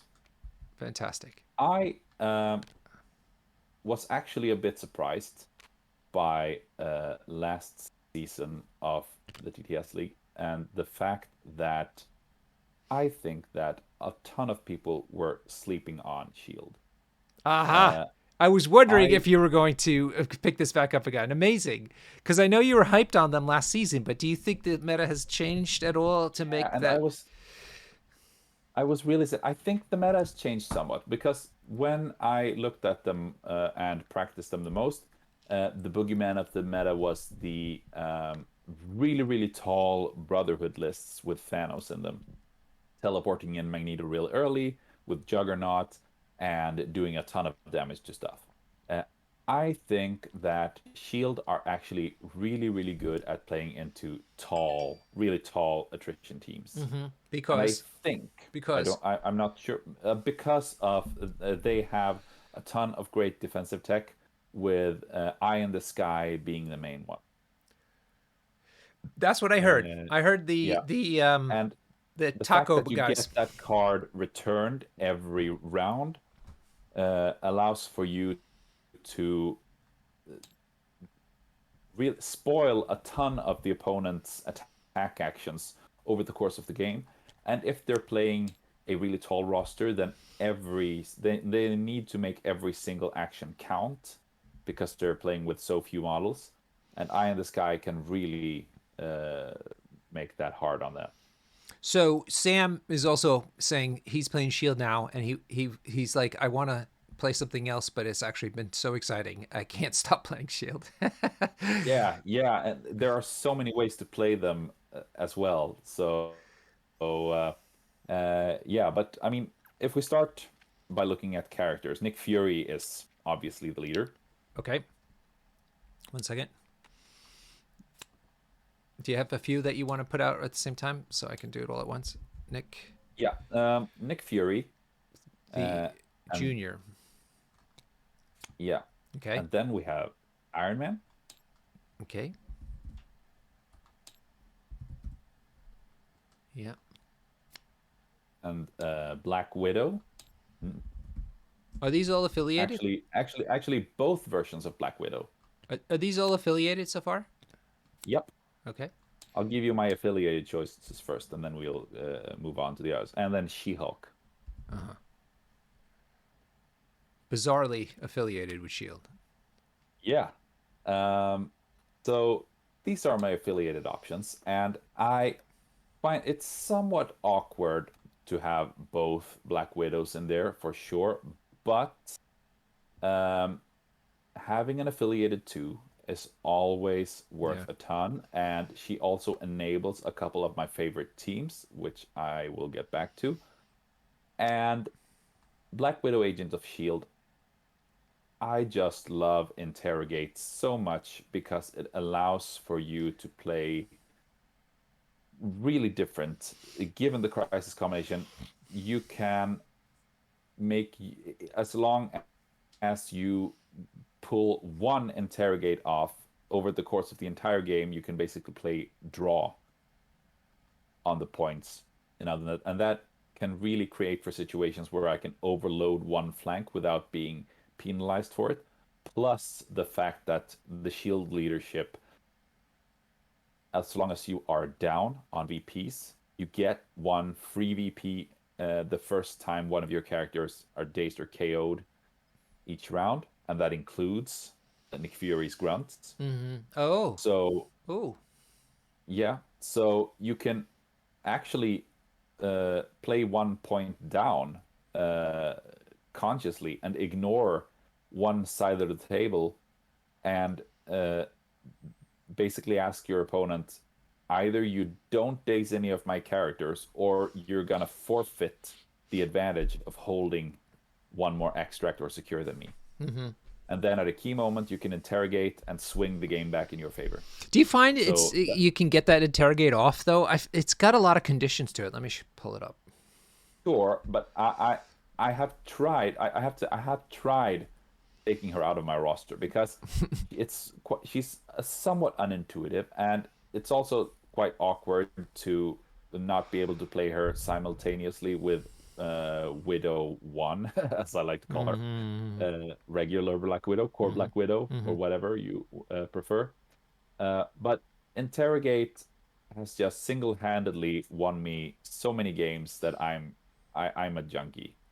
I I can't really give that up So if it's I'm just a honest. free VP. You're saying, Yeah, yeah. yeah, and I mean, as if you do that once per game, that might decide the entire game. Hmm. And she has rapid fire, which is does not require you to roll a hit to get the second shot. Hmm. So she's really, really good at generating the power you need. I mean, with the power that she always gets, she can make one move and then two automatic attacks, and she has the three power automatically To do. that she Oh, I needs see. to. Interrogate. Yeah. Yeah. Hmm. Sam, are you Plus, playing shields have. Black Widow Shield? You know, 3 Widow. Sam. Anyway, go ahead. Sorry. Yeah, so and then Shield also has a couple of interesting cards that can help you achieve the placement, such as Sit Rep or Shield Mobile. Okay, yeah, yeah. So let's look at this. So, what first of all, what's your basic plan of action with Shield? Uh, Basically, I mainly play attrition, but attrition without priority most of the time because I think that the presence of Eye in the Sky plus some other cards that I run um, helps me to mitigate the first activation of the opponent every round, Mm-hmm. which means that not having priority is not that bad. And that gives you a much bigger freedom of action when it comes to what characters you daze, in what order, and during what board state. If you play for priority manipulation, you always have to be careful when you're dazing unactivated characters because that's going to manipulate um, priority. But if you don't really have to care that much, then you become much freer and you can uh, optimize your choices, giving only the attrition aspect of the game and not just not having to consider the priority aspect as much. Mm-hmm. So that is basically the general sense of it. And when we get to Crisis, I try to pick odd ones that have an odd amount of points on the table, so that I can, in case I don't get prio, play 1 point down and employ that strategy of getting points back through the leadership and then swinging the game at a key moment. I'm not following what you mean by playing a point down. Why do you have to play a point down? Because of the shield leadership. Oh, Uh, okay. I don't have to play a point down, but one thing that I mean, we've all played those games where the opponent gets prio and he has Angela, Amazing Spider-Man, or Toad, and grabs the middle objective, and you're basically down a point already from the get-go, and Mm-hmm. then you're gonna have to chase the opponent for the entire game, and dice might let you down, and you just never catch up. But with the shield leadership, that's simply not an issue because you're going to get those VPs back uh, as long as your opponent dazes one of your characters. And if it doesn't, well, good on you. Then you're just going to win on attrition. So the opponent basically becomes damned if he does, damned if he doesn't. Uh-huh. Uh, So the key is not letting him get more than 1 point ahead. right. Right. But 1 point ahead is perfectly fine. I see. Okay. Okay. Okay. So shall we take a? I wanted to take a look at the affiliation characters. I have them on the Yeah. screen. I think. Yeah, I do. Um, to decide. So you've picked Nick Fury, both Black Widows, Iron Yep. Man, She Hulk. And That's there are certainly a ton of compelling choices yeah. in Well, that's there. the thing with And these big factions, right? Like, yeah, how do you choose? So why did you turn down the other guys? because of the unaffiliated options that I like to have Okay. here. So none of these other ones are helping your game plan any better than the ones that you've already picked. Um, I mean, I suppose they could, but that's not the route I have elected to go at this point because um, at this point in time, I'd like to make this roster as competitively as I can. And so I have tried to put characters in there that are basically top of the meta. So it won't surprise you that both Voodoo and Black Cat are among my unaffiliated choices. Mm-hmm. Okay. Hold on. What's your core then? What do you typically play? Well, Nick Fury, Iron Man, and Black Widow is a good start for a team. So that's You could also just switch out um, Black Widow for her other for the other version yeah. of her, and then have a 4 and a 3 Right. to make 17 points. So yeah, four, Uh, five, six, seven, minimum of nine, possibly 10. yeah, Yeah. Okay. Oh, that's a really And small then core. She-Hulk can also add to the core. She's 6. That's a whole different ballgame. Yep. Okay. Right. So then, you let me see if it's still in this box. Oh, I have to probably take it from the other stack. Yeah, it's not here. Hold on. Yeah. That's fine. Black Cat and Voodoo. Voodoo. And then I'm also bringing Luke Cage.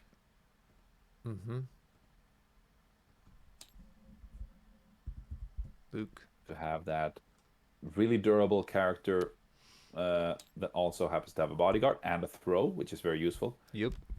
Juggernaut. Ooh. Ooh, interesting. Juggernaut. Okay. I love playing And Juggernaut. last, but definitely not least, good old Hulk Banner. Nice. All right. So, one of my favorite setups here is actually going double Hulk, Yep. which can be done on 16, 18, or 19 points with this roster. It can technically be done at 17 and 20 points as well, but then I'm going to play a point down, which is obviously not optimal. But I mean, Nick Fury, She-Hulk, and Core Black Widow plus Hulk makes for 18 points. Yep. 18 points. Yep. Yeah. 18 points. 19 with the other Widow Yeah. Or Iron Man. or Iron Man. Yep. Okay, so why those Hulks together and Shield? Because I think that with Eye in the Sky, plus the healing cards that they can take, makes that a huge pain in the butt for any attrition team to take down. Basically, the team is really good at attrition with 2 Hawks on the board, plus Nick Fury puts out a ton of damage. That is nothing to be sneezed at, as long as you place him and his agents carefully. And then you make good use of Eye in the Sky and She-Hulk's bodyguard in order to have mitigate the opponent's attacks, and while getting better use of your own with the movement abilities of Hulk, the Gamma Leap, and also Shield Mobile on She-Hulk to put her where she needs to be at a key moment. And you can also, at 19 points, bring in Iron Man with the Helios laser. But perhaps we should move on to tactics cards before Okay. I get ahead of myself. Okay, yeah. So I've just brought up an MCTB, all the Shield cards, Shield specific cards. Yeah. Um, And there are some spicy cards in there for sure. there's so many, so you're gonna have to help us figure these out. Yeah. Which are the ones are you taking here? I'm taking 4 of the affiliated cards. All right, 1 second. And those will be Eye in the Sky, which Yep. we've already put down. Okay. That's such a no-brainer. Okay. That's what one of the staples of the affiliation. But then we have Battlefield Medicine. Yep. Or Which is Battlements at yeah. med pack essentially, right? Yeah, Okay. but better But better. since it also removes a condition. Ooh, yeah. Sit Rep and Shield Mobile. Yeah. Shield Mobile I know about. That's the free movement, right? Yeah, it's the climbing gear on steroids. Yeah. Climbing gear. So the one I don't know is sit rep. Let's see. That is tactical analysis for 1. Oh, right. Okay. Nice. Which is also really good for, I mean, it's just a great utility card. You can set up, you can use it to let one of the Hulks have an additional attack round 1. You can use it to set up an interrogate situation round 1 with Black Widow. You can save it for later and get an exposed character out of a tricky situation. Or use it as an anti-control card after one of your characters has been displaced. There's just a ton of uses that you can get out of that card. Yeah, these are great. These are all fantastic. Shield Mobile, free movement, long with flight. Yep. Sit rep, we just finished talking about. Med pack. These are great. Fantastic. Okay. So I'm going to Yeah, and assume Shieldmobile is generally used by She-Hulk or Nick Fury to get into attacking position. you're taking heroes for hire. Yes, Okay, so that's you are absolutely right. 5 cards there. Yeah. All And right. then Helios Laser, Oh, that was already mentioned. sorry. Helios. Okay. Yep. Any other character specific ones? Yes, the Juggernaut card, Do You Know Who I Am? Oh, of I course. think it's a bit too good to pass. Yep. What And else? then for restricted, Mm-hmm. uh, I have Patch Up. Oh, okay. And then I actually haven't really decided between Brace for Impact or Sacrifice, but I'm somewhat leaning towards Brace for Impact. Well, Uh, considering you already have some bodyguard, maybe you don't need a sacrifice.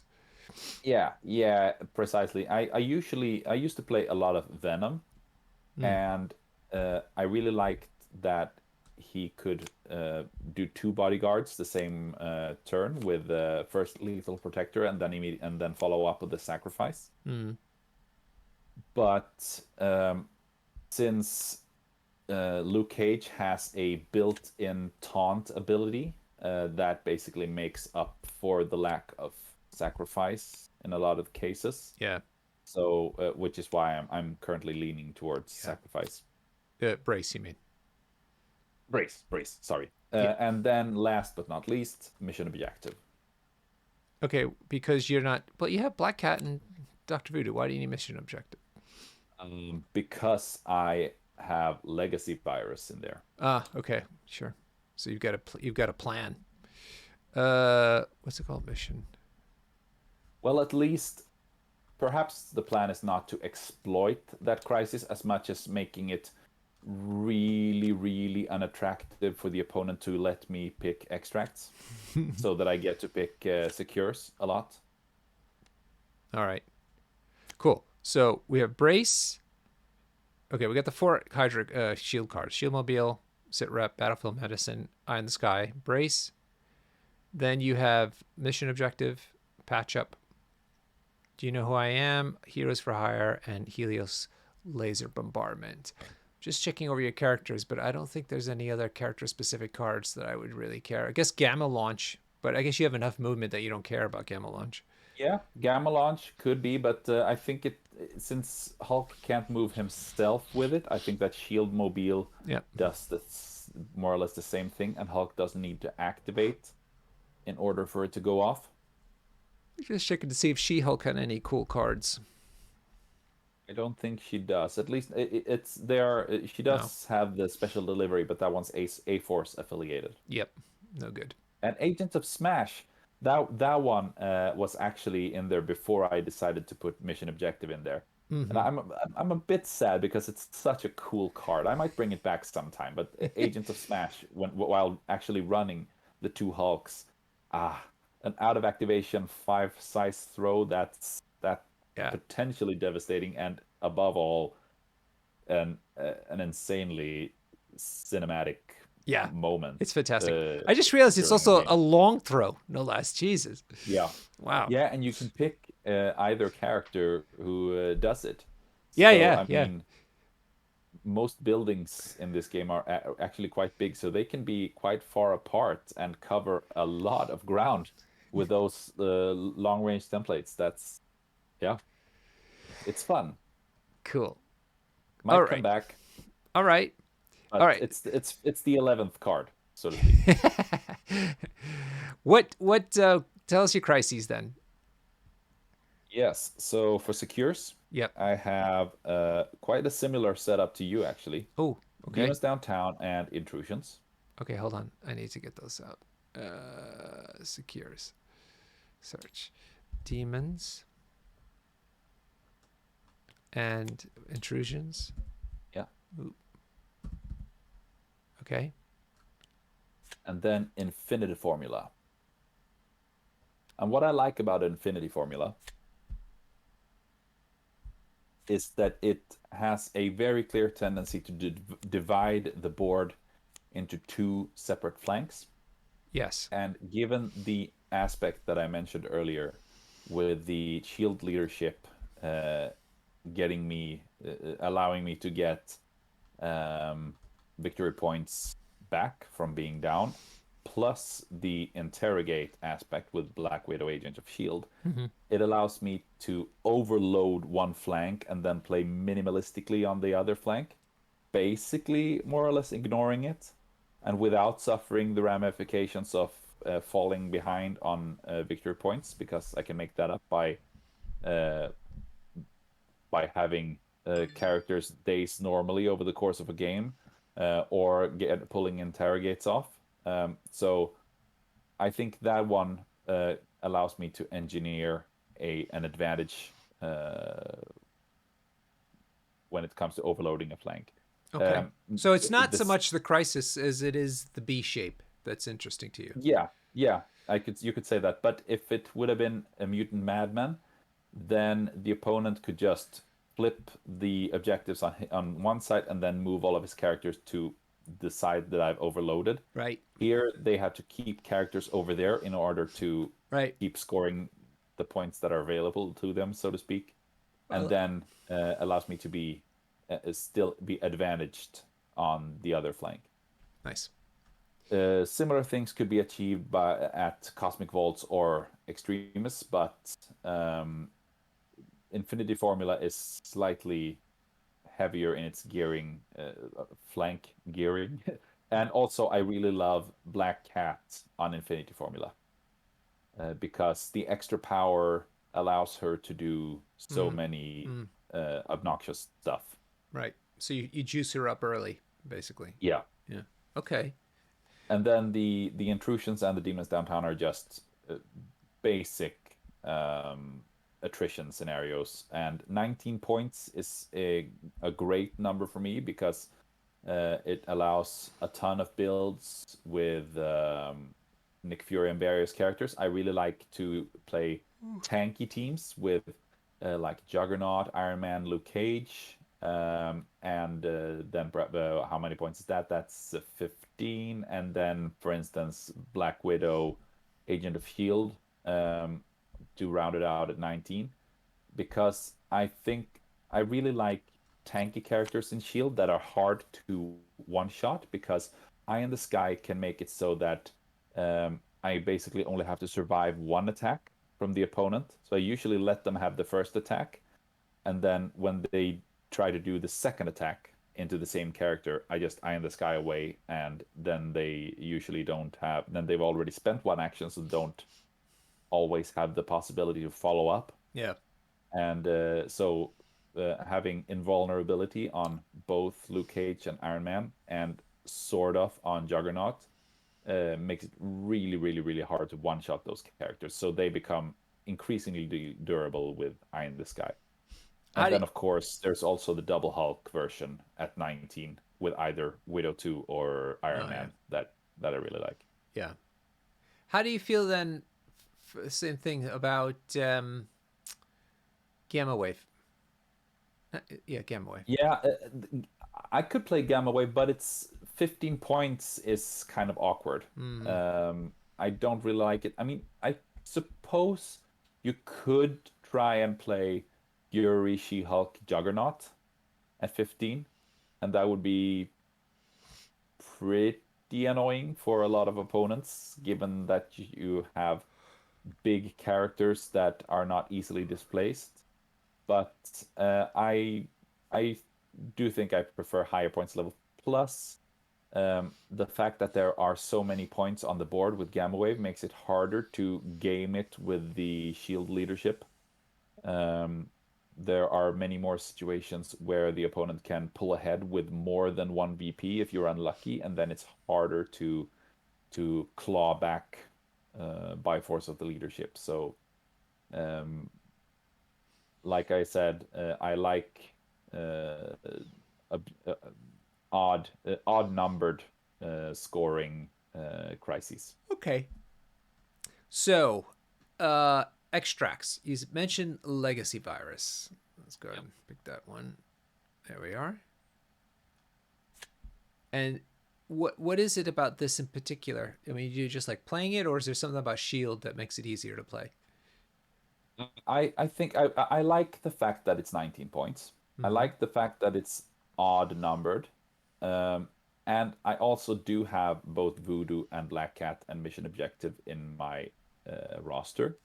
So I could try and play for exploit to going for the 8 VP KO a character play, but that is not the main course of action. That is just something that might happen over the course of the game, but my main approach would most likely be to just try and carry around two of those objectives with double Hulk build. Both Hulks really like having conditions removed from them by holding legacy tokens. If your opponent puts a shock or a slow or something on top of them. Mm-hmm. Oh yeah, that's a good Um, point. Yeah. yeah, especially shock is really annoying. Yep. Or stagger even, but maybe not because it's in the end of an activation. Yeah, so you can't get rid of stagger that way unless you're staggered during the actual activation. Um, but yeah, and then I just think that if every player that doesn't have legacy virus themselves or a dedicated plan for it Yeah. is going to be really reluctant to allowing me to giving me extracts Yep. and thus allowing me to play Secures you my want. secures. Yeah. Okay. What else? Montesi formula Mm-hmm. Give me the other one. and then good old hammers. Okay, hammers. Extracts.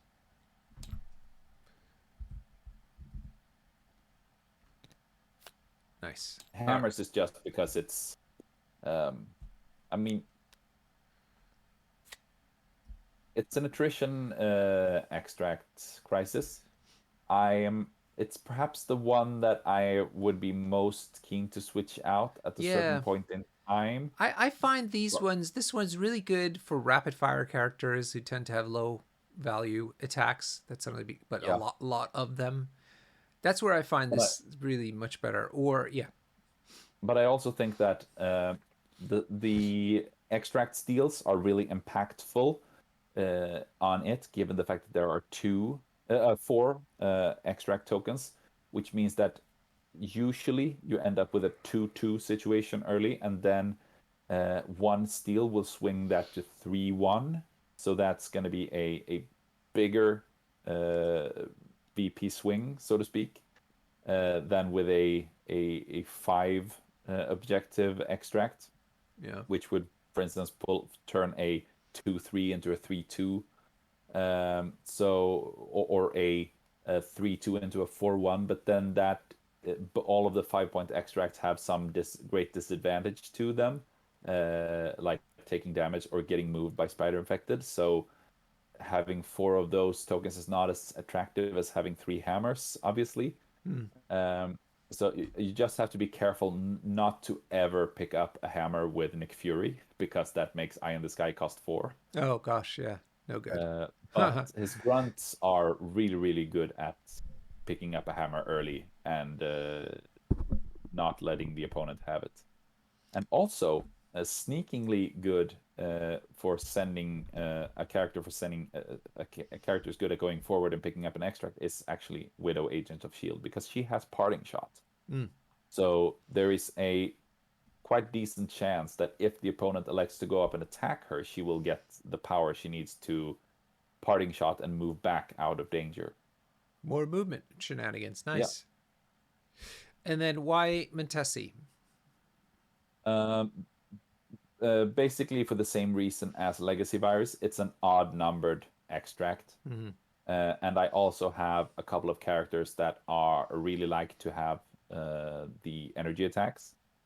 Iron Man really likes them because his Friday AI works on every single attack from the beam, which can take an entire Nice. beam worth of 8 dice That's attacks. nice. Yeah. That's nice, yeah. Hulk gets to add dice from his damage. He gets an additional attack dice for every 4 damage point he has. So, and that also adds on to the entire beam. Shield agents with a beam is hilarious. Yeah. Plus, if they are within 3 of Nick Fury, they get a reroll on every single attack roll from the beam. Oh my god. Yeah. Oh, okay. There's quite a few synergies. See, this is sensible. Yeah. This is a good reason to take one Yeah, testing. I and like that. also if I am by any chance running Widow 2, putting a book on her is a great way of letting her have a bit more output and pulling her, I mean, punching above her weight, so to speak. Yeah. And also, uh, a well, only 3 extracts on the board, then a steal from either Black Cat or Voodoo is bound to swing the balance of points unless I've really fallen behind. Okay. So, what about the two single extracts that I picked? Um, the reason I don't like them is because of the randomness is in where they get picked up. So they force me to spread out Mm-hmm. to cover all the bases, which means that I'm unable to exploit the advantage of shield um, getting VPs back from dazes and the interrogate aspect. So and plus they score 2 VPs per round rather than one Yeah. for Right. 1 extract. So that means that if I don't get it and my opponent gets it, then he's going to pull ahead 2 VPs rather than one, Yep. which is much harder to mitigate through the leadership. So that is basically the reason. They are not odd numbered extracts. Okay. Research station. Same thing there. High scoring velocity, hard to control. The steals doesn't work, and harder to game the points balance and playing Yep. consciously a point down. Senator, I'm going to throw away for the same reason you mentioned about the Yeah. scrolls and things, right? Yeah. Okay. So then you have with struggle for the cube, 5 points, and spider infected, 5 points. Spider Infected is actually quite interesting and a proper candidate. As I was considering switching Black Widow 2 for Hawkeye, uh, but since I already mentioned that I'm such an interrogate junkie, I just I can't bring myself to do it at the moment. But Yeah. otherwise, I like um, having Hawkeye snipe characters that are carrying spiders and putting slow on them because that makes if they roll the 50-50 chance to get moved in the power phase, then that becomes more detrimental if they have slow on them because that means Oh, that okay. They can't. they just lose an entire action. Yeah. Uh, so then he gets to run around and snipe people and put slow on everyone. So that makes that one attractive. But I I don't like playing double Hulk on Spider Infected. Yep. Exactly. So Sure. which makes it a crisis that sort of limits my choices, limits my options. And then I'd rather have crises that increase my options. So I think that's the same then problem for struggle for the cube, right? Yeah, struggle for the cube. Since I like tanky characters, I don't like to stuff that damages me outside of the opponent's attacks. Having a cube on Iron Man or Luke Cage feels like such a waste because every damage point into them is gonna. I want that to be really hard earned by the opponent. I don't want to give him damage on those characters for free. Sure, you could argue that Juggernaut is really good at holding a cube, and Black Widow is also pretty decent at carrying one and running around, not caring too much about the damage. Fury could hold one and get an additional power to get Eye in the Sky off more often. Mm-hmm. So, I mean, it's not that I can't play it or anything. I just don't prefer it. Sure. So that is why it's not included over the other options. But maybe if I tweak the roster going forwards, there might be a case for it. For instance, the Human Torch has Ooh. the possibility to make the opponent drop assets, Yeah. and cubes are assets. So Nice. let's say you switch out Black Cat for Human Torch, or even Widow for Human Torch or something, then that I could see that make a case for cubes possibly. But at the moment, I'm quite pleased with the three extracts that I've got. I think you're right. Based on your logic, and I think the only one that would be perhaps Struggle for the Cube or Spider Infected that you might switch for Fear Grips, but then it would necessitate a change in your characters as well. So Yeah. yeah, I love it. So to And recap, oh sorry, this is just one of many configurations that I can see and be interested in with Shield. It's such a great affiliation. I can't understand why it wasn't played more in season 8. Yeah, But me neither. That's a good point. maybe that will change.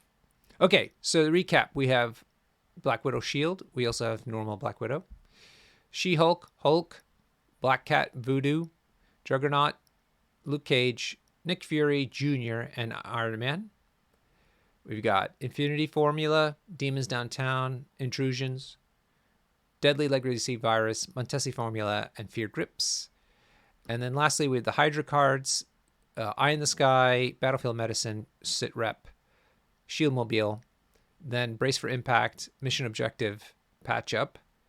And then character ones are Do You Know Who I Am, Heroes for Hire, and Helios Lasers. Nice. And notice there how I can play double healing cards with the double Hulks. Yeah. Yeah, it's pretty. That is a 9 or potentially 8 additional damage points that the opponent needs to chew through over the course of the game. Yeah. On top of the Eye in the Sky aspect. I know. I think On I'm going to top of the lose She-Hulk next bodyguard. week. I'm going to lose next week because you're definitely geared to withstand attrition with this meat. God, it's We'll just see, Norbert. Maybe you force me to play on a single extract and pull ahead on points. Well, okay, we can hope. All right, everyone. Thank you so much for joining us for this interesting discussion. I learned a lot. Thank you so much, Huggy, for your advice on some of the tweaks that you made on my roster. Thank you, Norbert. It was a great time, and I hope our viewers enjoyed it as well. Yeah, me too. I hope this was good. It's not something we'll do all the time. I just thought it was nice because we knew we got a heads up about the league starting, so we wanted to kind of help people get ready for it, and maybe convince people to join if they haven't already. So please do join. It's a lot of fun. It's basically just one game a week in a time zone that's convenient for you, and it lasts for 6 weeks. So it's just 6 games over 6 weeks. Yeah, and it's. I mean, I can see, I can imagine a ton of new players sitting on the fence and thinking that perhaps they aren't experienced enough or know enough about the game to join. But I really want to say that there are players of every level in that league, and above all, at least every single game I have played in the TTS League has been really friendly. Yeah. So I can't stress enough that if you're on the fence about it, just take the leap and try it. You won't regret it. Yep. Yeah. And you could try out new stuff because before you buy it, potentially. So cool. Thank you, Huggy Bear. I hope everybody enjoyed it. Thanks everybody in the chat. It was really great to have you guys participating as well.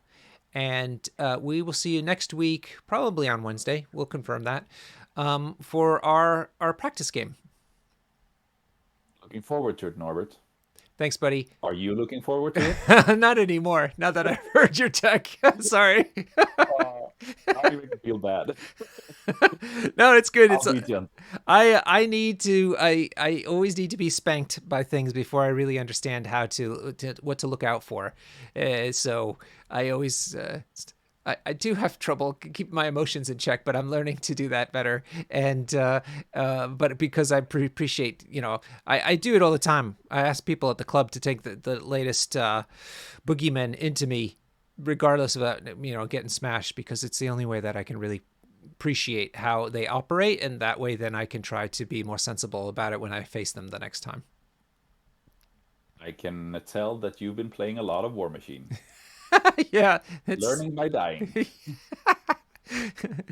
Luckily, these games don't go that fast. Sometimes War Machine games are over in like 10 minutes, which is not fun.